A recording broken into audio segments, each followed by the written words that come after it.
Hello. In the previous tutorial, we discussed about uh, Kubernetes replica sets.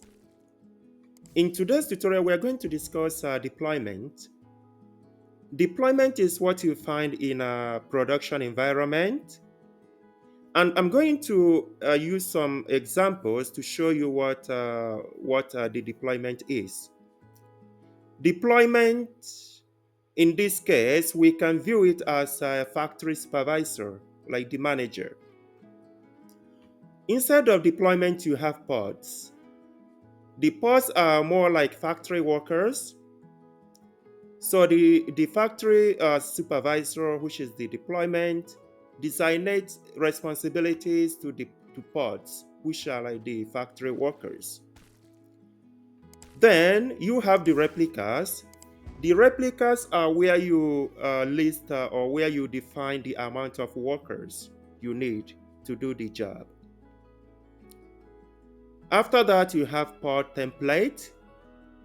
In the template is where you define the job instructions that the workers have to follow. Then you have the labels and selectors. These are like the employee ID cards. So in order to identify each and every employee, you use the badge. So that's what the labels and selectors are. Now let us go on and create our deployment in order to see it in action. Let me first of all create a file, and I'm going to call mine deployment.yaml. This has to be a YAML file. Then let me open the file. Here I'm using Vim editor. You can use any other kind of editors that if you prefer something else. Let's open the file. Here I've got the code that we need to define our deployment. I also added some comments some comments, and in order for you to see exactly what each line does.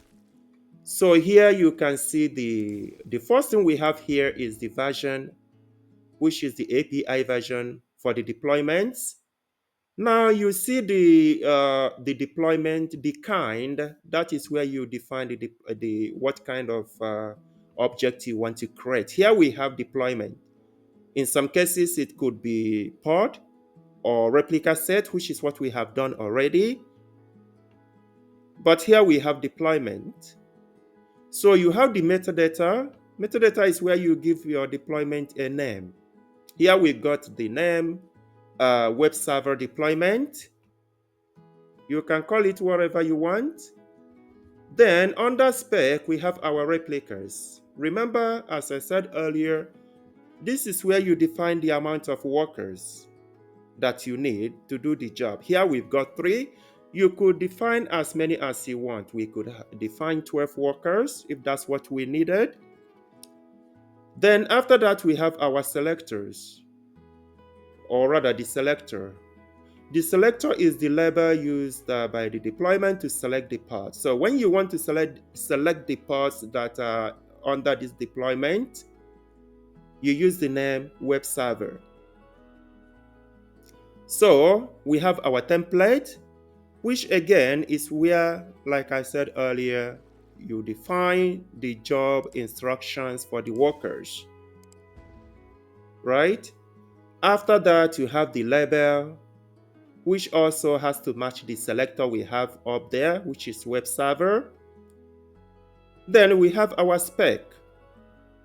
The spec now is where you define the containers and the image. Here, the container, we called it Nginx container. Then we have our image called Nginx version 1.25. You don't need to add the version, but it is better to add the version so that you can change it maybe to kind of upgrade the version or to downgrade the version. So that is why it is a good idea to have the version number. Also, we have the port number, which is port 80 here. Now, let me go on and save this and then perform the final action that is required. Now that we have created our file and we have seen the contents, the definitions, the most important thing also after that is to deploy it because it's not deployed yet. To do that, we use the command kubectl apply -f, then the name of the file, enter. Now it says our deployment has been created.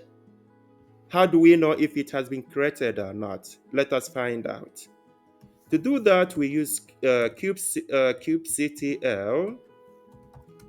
get deployment.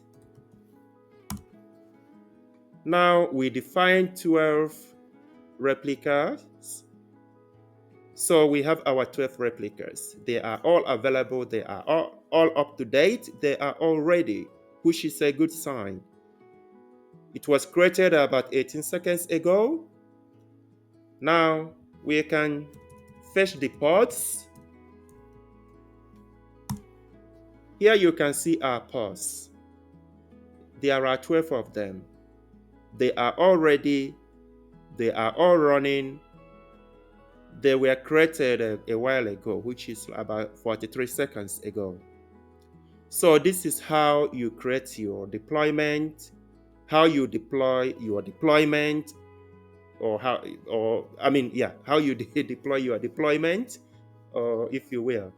And in the next tutorial, we are going to see some of the actions that we could perform using this deployment. By that, I mean like the commands that you could use in order to work with your deployment. So I hope this tutorial has been helpful. If so, can I ask you to subscribe to my channel, to like, and to share? Thank you.